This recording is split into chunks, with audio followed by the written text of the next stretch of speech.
what actually happens? There is always this revolution going on the earth,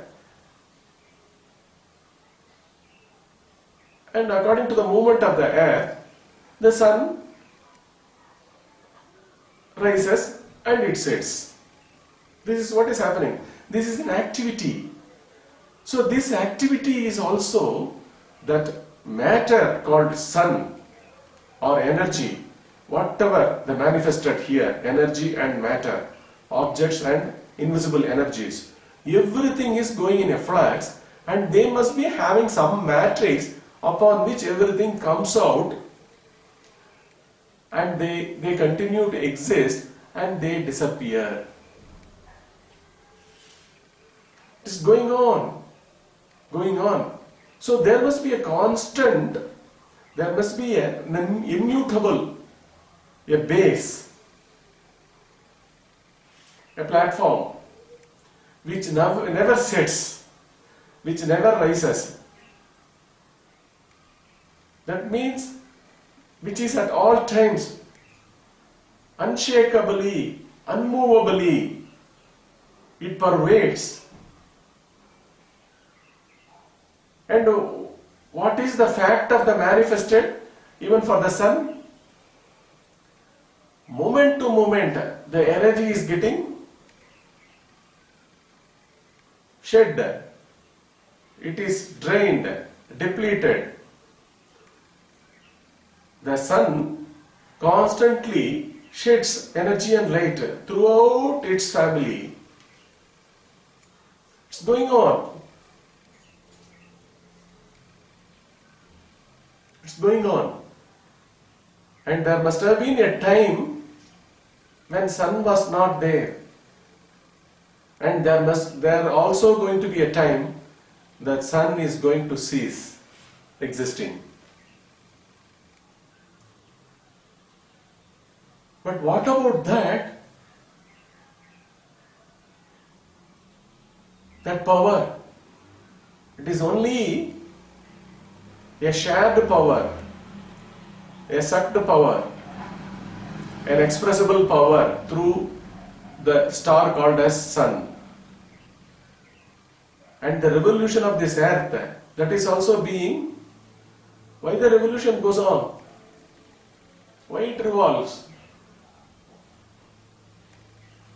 So throughout the cosmos, it is a manifestation of one principal energy, one source energy or force or power, whatever the term we call. The term is not important. The word is not the thing.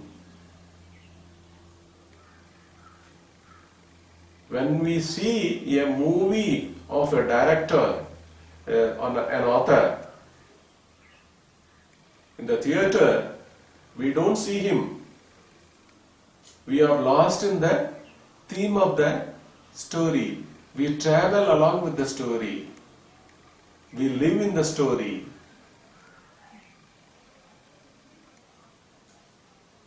We are also traveling in alignment with the hero or heroine of the story. Our moods also get appraisal as well as getting involved with it. The actions which are going on in the movie as a theme. The same way, the onlooker is also a manifested. He is not away from this canvas, the canvas of the scene, the projected screen. He is not away from it. He is involved with the scenes, the theme, and the life. It's a life. It's a live movement. A perception is a live movement.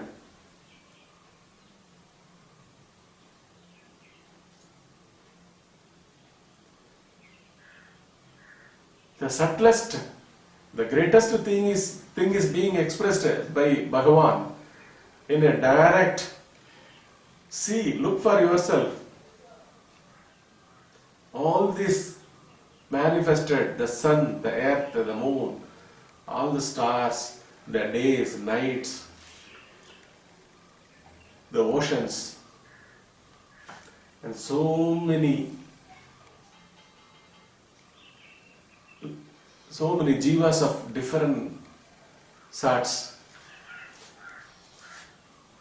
The manifestation of those powers through various beings in their intelligence levels. All these things, just like when we see the movie, we don't see the director, we get lost in the theme. The same way,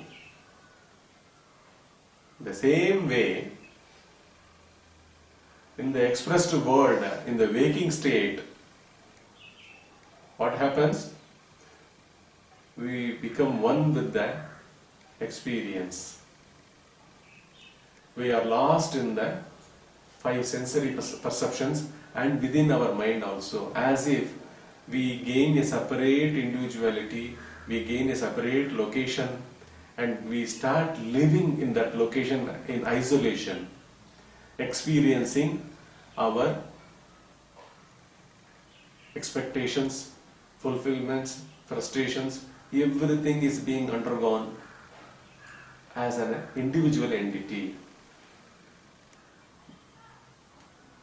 Be it an atom, or a human being, or a star,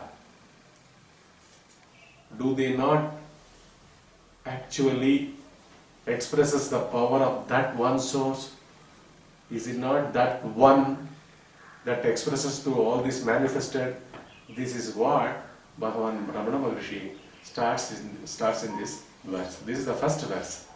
Actually, the process of a seeker or a person who actually wants to realize, understand the thing which is beyond manifested, which is beyond both manifested and unmanifest. For him, Bhagavan says, get an understanding.